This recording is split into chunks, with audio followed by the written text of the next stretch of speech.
Thank you for the opportunity to present this morning. Gastroesophageal reflux disease affects 20 to 40% of the adult Western population. Of the $142 billion spent annually on all GI diseases, 10% of that is related to direct and indirect costs from reflux. The majority of patients with reflux also have a hiatal hernia, and for those with medically refractory disease, surgery is a safe and effective option. The goal of anti-reflux surgery is to recreate the complex anatomic zone of the gastroesophageal junction. Some studies have shown that patients with reflux and hiatal hernia have a higher gastroesophageal junction distensibility that can be recreated and corrected with hiatal hernia repair and fundoplication. During surgery, we want to recreate a valve that is tight enough to prevent reflux while also minimizing adverse outcomes such as dysphagia and gas bloat. And until now, we have not had an objective way to measure the tightness of the crural closure and fundoplication in the operating room. The functional Lumen imaging probe is an innovative device that was developed in 2009 in Ireland and was recently acquired by Medtronic. In short, it is a balloon-based catheter that uses impedance planimetry to assess the geometry of any sphincter under volume-controlled distension. At various fill volumes, the cross-sectional area at each of 16 electrodes is measured, and a solid-state pressure transducer measures intra-bag pressure. Subsequently dividing the cross-sectional area by intra-bag pressure produces the distensibility index. In the operating room, the flip is placed transorally into the stomach and then slowly withdrawn to straddle the gastroesophageal junction. It provides a visual representation of the lower esophagus and real-time measurements of the diameter and distensibility throughout the operation.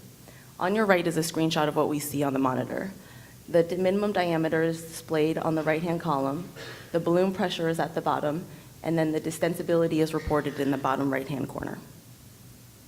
Our objectives were to determine if flip measurements can be used intraoperatively to detect changes in esophageal geometry throughout the operation and to determine whether these measurements correlated with patient outcomes. We queried a prospectively maintained quality database from a single institution, and 175 patients underwent laparoscopic hiatal hernia repair with fundoplication and flip evaluation. Measurements were taken throughout different times of the operation, and patients were followed longitudinally with online surveys.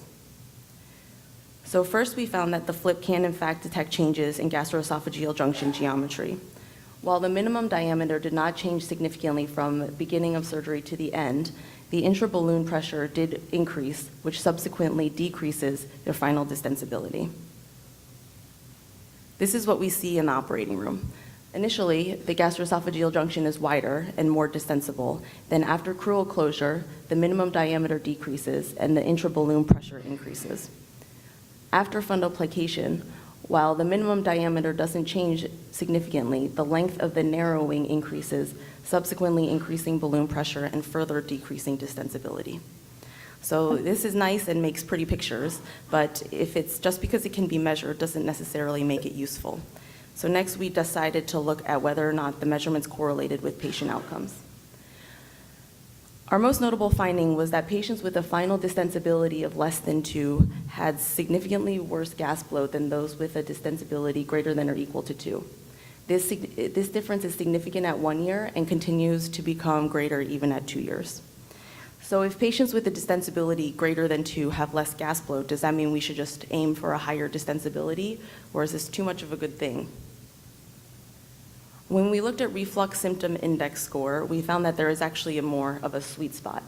Patients with a distensibility between 2 to 3.5 on this green line had lower reflux severity index scores at 1 year, and while this difference is not significant at 2 years, the trend remains the same, in which patients with a distensibility between 2 to 3.5 reporting the lowest scores. And lastly, when we looked at dysphagia, we found that the scores do not seem to correlate with final distensibility. Although all patients report some degree of dysphagia initially, this appears to resolve, and at 2 years, there's not a statistically significant difference. I will caveat this by saying that there have been studies that have looked at dysphagia and endoflip results, and that they correlated a distensibility of less than 0.5 associating with severe dysphagia, and we do not have those patients in our cohort. So I'm sure at some point there is a distensibility that is too low, but they were not included in our study. In conclusion, research regarding the usage and standardization of the FLIP still remains, but our study demonstrates that the final measurements do correlate with patient outcomes and that there is potential for the FLIP to improve anti-reflux surgery. Thank you for this opportunity and your attention. I'd be happy to take any questions at this time.